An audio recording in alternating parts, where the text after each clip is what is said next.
प्यारे दर्शकों नमस्कार।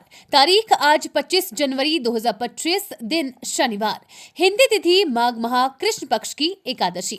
आइए नजर डालते हैं हमारे प्यारे राज्य हरियाणा की तमाम बड़ी खबरों पर।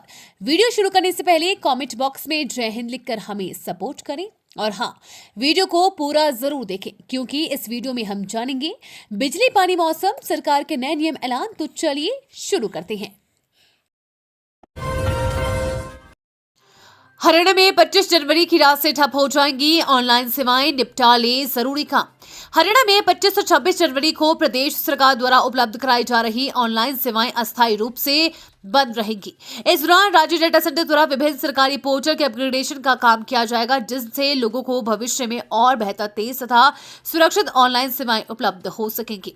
पोर्टल की अपग्रेडेशन प्रक्रिया के चलते शनिवार की रात 12:01 पर रविवार रात 11:59 तक सरकारी ऑनलाइन सेवाएं उपलब्ध नहीं होगी। नागरिक इस दौरान पोर्टल के माध्यम से सरकारी सेवाओं का उपयोग नहीं कर पाएंगे। कुरुक्षेत्र में शिवराज सिंह सैनी बोले, युवाओं को नौकरी लेने वाले नहीं देने वाले बनाने पर कार्य कर रही है भाजपा सरकार। युवाओं को नौकरी लेने वाला नहीं बल्कि देने वाला बनाना चाहिए, इसी दिशा में प्रदेश सरकार भी कार्य कर रही है। इसी के चलते ही 1 लाख युवाओं को कौशल प्रशिक्षण दिया गया है, तो शिक्षा को बढ़ावा देने के लिए रोड मैप भी तैयार किया है। ये कह रहा है मुख्यमंत्री शिवराज सिंह सैनी का। वो आज अपने विधानसभा क्षेत्र लाडवा में इंदिरा गांधी नेशनल कॉलेज में आयोजित कार्यक्रम में मुख्य अतिथि के तौर पर संबोधित कर रहे थे। उन्होंने कहा कि पिछले सरकारों के देखी के चलते युवा गुमराह हो चुके थे, लेकिन पिछले 10 वर्षों के दौरान बड़ा बदलाव आया है। सरकार ने युवा अपने बेहतर स्किल के साथ देश के विकास में भागीदार बन सके, इसके लिए शिक्षा व रोजगार को लेकर भी अनेक कदम उठाए हैं। हिसार में मुख्यमंत्री ग्रामीण आवास योजना 2.0 के तहत ड्रॉ संपन्न 470 लोगों को मिले 100 गज के प्लाट। मुख्यमंत्री ग्रामीण आवास योजना 2.0 के अंतर्गत पात्र परिवारों को आवास से सुविधा प्रदान करने के लिए जिला सभागार में 100 गज के प्लॉटों के नंबरों का ड्रॉ निकाला गया है। इस कार्यक्रम की अध्यक्षता सीईओ जिला परिषद हरबीर सिंह ने की। ड्रॉ में हिसार जिले के गांव चिकनवास, खासा महाजन, किराड़ा, सारंगपुर, डाया और गुराना के अंत्योदय पात्र परिवारों को शामिल किया गया। सीईओ हरबीर सिंह ने बताया कि ये योजना राज्य सरकार की एक विशेष पहल है, जो ग्रामीण क्षेत्रों के जरूरतमंद परिवारों को अस्थायी रूप से आवासीय समाधान उपलब्ध कराती है। बोर्ड परीक्षाओं की बात होगी, सीईटी अगले सप्ताह होगी। आयोग और सरकार की बैठक, इन मुद्दों पर होगी चर्चा। हरियाणा के बेरोजगार युवाओं के लिए राहत की खबर है। हरियाणा सरकार 10वीं 12वीं की बोर्ड परीक्षाओं के बाद सीईटी संयुक्त पात्रता परीक्षा कराएगी। बोर्ड परीक्षाएं 27 फरवरी से शुरू होंगी और मार्च के अंत तक चलेंगी। संभावना है कि अप्रैल में सीईटी हो। मुख्यमंत्री शिवराज सिंह सैनी ने कैबिनेट की बैठक के बाद पत्रकारों से बातचीत में ये जानकारी दी।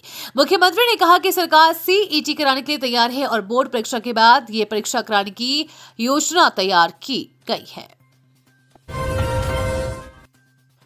विधायक विनेश फोगाट ने लगाई जेई क्लास निर्माण कार्य में मिली खामियां, फुटपाथ उखड़वाया, दिए जांच के आदेश। हरियाणा कांग्रेस के जुलाना से विधायक व महिला पहलवान विनेश फोगाट एक्शन मोड में आ गई है। विनेश फोगाट ने एक जूनियर इंजीनियर को जमकर फटकार लगाई है। कस्बे में नगरपालिका द्वारा बनाए जा रहे फुटपाथ का विधायक विनेश फोगाट ने निरीक्षण किया। जुलाना में हांसी रोड पर 800 मीटर की दूरी तक 50 लाख की लागत से फुटपाथ को पक्का किया जा रहा है। हल्के के गांव का दौरा कर रही कांग्रेस विधायक विनेश फोगाट ने फुटपाथ का निरीक्षण किया और मौके पर जेई को बुलाकर फुटपाथ को खुड़वाया है और सैंपल लेने के लिए पेटी से माप किया। माप करने पर फुटपाथ में रोड़ा का मिलने पर जेई को जमकर फटकार लगाई। गाड़ी चलाने वाले हो जाए सावधान, 90 दिन में चलान नहीं भरा तो मिलेगी ऐसी सजा। अब जो वाहन चालक ट्रैफिक नियमों को हल्के में लेता था या फिर चालान काटने के बाद बेपरवाह हो जाता था, अब उन वाहन चालकों के लिए यह खबर काफी अहम है। अगर चालान काटने के 90 दिन के भीतर आपने चालान नहीं भरा तो आपका वाहन डिटेन हो सकता है। ये जानकारी यमुनानगर ट्रैफिक इंचार्ज कुशल पाल राणा ने दी। ट्रैफिक इंचार्ज ने बताया कि चालान काटने के बाद वाहन चालक चालान कई साल तक नहीं भरते थे, जिससे सरकार को काफी नुकसान हो रहा था। अब उन वाहन चालकों की मुसीबत बढ़ने वाली है, क्योंकि उन्हें 90 दिन के भीतर या तो चालान भरना होगा या फिर उनका वाहन डिटेन होगा। ट्रैफिक इंचार्ज ने लोगों से यातायात नियम समझाए और उन्हें पालन करने की अपील की। हरियाणा से महाकुंभ जाने वाले धांधों, कुछ ट्रेनें का रूट बदला, जाने स्केड्यूल। अगर आप हरियाणा से महाकुंभ स्नान करने के लिए प्रयागराज जा रहे हैं तो यह खबर जरूर पढ़ें।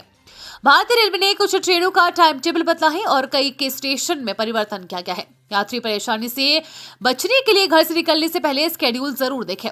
भारतीय रेलवे के अनुसार प्रयागराज जाने वाली कुछ ट्रेनें रद्द की जा रही है। वहीं कुछ का स्टेशन और समय भी बदला गया है। ये बदलाव यात्रियों की सुविधाओं को ध्यान में रखते हुए किया जा रहा है। विवा ने प्रयागराज एक्सप्रेस रेल सेवा के स्टेशन में बदलाव किया है। इसके कारण यात्रियों को महाकुंभ जाने में परेशानी हो सकती है। हरियाणा वासियों के लिए बड़ी खबर, सरकार ने फैमिली आईडी को लेकर जारी किया बड़ा अपडेट। हरियाणा वासियों के लिए बड़ी खबर आई है। हरियाणा सरकार ने फैमिली आईडी में नया ऑप्शन जोड़ने का फैसला लिया है। फैमिली आईडी के द्वारा ही सभी सरकारी योजनाओं का लाभ मिल रहा है। अब हरियाणा सरकार की ओर से परिवार पहचान पत्र में विशेष रूप से गृहिणियों और बेरोजगार युवाओं के लिए नया ऑप्शन जोड़ा जाएगा। फैमिली आईडी में गृहिणियों की स्थिति को स्पष्ट रूप से दर्ज किया जाएगा, जिससे सरकारी स्कीम और सब्सिडी जैसे गैस सिलेंडर, राशन कार्ड और अन्य कल्याणकारी योजनाओं का लाभ मिल सके। इसी दौरान स्वरोजगार योजना में भी उन्हें प्राथमिकता दी जाएगी। हरियाणा में खुले में ये दुकान चलाने वालों पर होगी कार्रवाई, जाना पड़ सकता है जेल। नगर निगम फरीदाबाद ने खुले में मांस बिक्री के खिलाफ कड़ी कार्रवाई शुरू की है। ये कदम नागरिकों की शिकायतों के बाद उठाया गया है। सोमवार को नगर निगम मुख्यालय में आयोजित शिकायत निवारण शिविर में ये मुद्दा सामने आया, जहां नगर निगम आयुक्त ए मोना श्रीनिवास ने इन मामलों पर तेजी से कार्रवाई के निर्देश दिए हैं। शिकायत निवारण शिविर में खुले में मांस बेचने की शिकायतें भी सामने आई है। इन पर कार्रवाई के लिए भी आयुक्त ने सख्त निर्देश दिए। उन्होंने कहा कि ऐसी गतिविधियां न केवल साफ सफाई के स्तर को प्रभावित करती है, बल्कि पब्लिक हेल्थ के लिए भी खतरनाक है। नगर निगम इस समस्या को हल करने के लिए स्पेशल कैंपेन चलाएगा। सवालों के घेरे में हरियाणा चुनाव में इस्तेमाल की गई ईवीएम वेरिफिकेशन को लेकर सीजेआई 11 फरवरी को करेंगे सुनवाई। हरियाणा विधानसभा चुनाव हो गए हैं, सरकार भी चुन ली गई है, लेकिन ईवीएम पर आरोप प्रत्यारोप का दौर अभी खत्म नहीं हुआ है। इस बाबत सुप्रीम कोर्ट ने शुक्रवार को हरियाणा विधानसभा चुनाव के दौरान इस्तेमाल की गई ईवीएम के सत्यापन की मांग करने वाली कांग्रेस नेताओं की याचिका पर सुनवाई स्थगित कर दी है। मुख्य न्यायाधीश संजीव खन्ना की अध्यक्षता वाली पीठ अब इस मामले पर 11 फरवरी को सुनवाई करेगी। दरअसल हरियाणा के पूर्व मंत्री और 5 बार के विधायक करण सिंह दलाल ने सुप्रीम कोर्ट में याचिका दायर कर ईवीएम के सत्यापन के लिए स्पष्ट नीति बनाने की मांग वाली याचिका सुप्रीम कोर्ट में दायर की है। बिजली उत्पादन में आत्मनिर्भर होगा हरियाणा। जुलाई 2028 में शुरू होगी न्यूक्लियर प्लांट की पहली यूनिट। हरियाणा के फतेहाबाद में वर्ष 2009 में शुरू हुई उत्तर भारत के पहले न्यूक्लियर पावर प्लांट परियोजना के कार्य में एक बार फिर से तेजी आई है। तकनीकी दिक्कतों के चलते निर्धारित समय में निर्माण कार्य पूरा नहीं होने के कारण ये परियोजना कई सालों से पीछे हो गई थी, लेकिन अब कार्य में आई तेजी से जल्द ही इस परियोजना के पूरा होने के आसार है। फतेहाबाद के गोरखपुर में न्यूक्लियर पावर प्लांट के स्थापित होने में सबसे बड़ी बाधा उसकी प्रस्तावित आवासीय कॉलोनी में काली घेरों से खड़ी हुई थी। खुशखबरी, हरियाणा में सिर्फ 500 रुपए में मिलेगा सिलेंडर, ऐसे करे रजिस्ट्रेशन।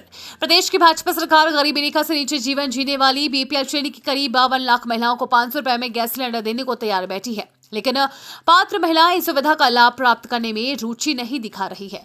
वास्तविक पात्र 52 लाख परिवारों में से अभी तक सिर्फ 13 लाख ने सस्ता गैस सिलेंडर प्राप्त करने के लिए राज्य सरकार के पोर्टल पर पंजीकरण कराया है। इनमें 9 लाख महिलाएं ग्रामीण क्षेत्रों की और 4 लाख महिलाएं शहरी क्षेत्रों की है।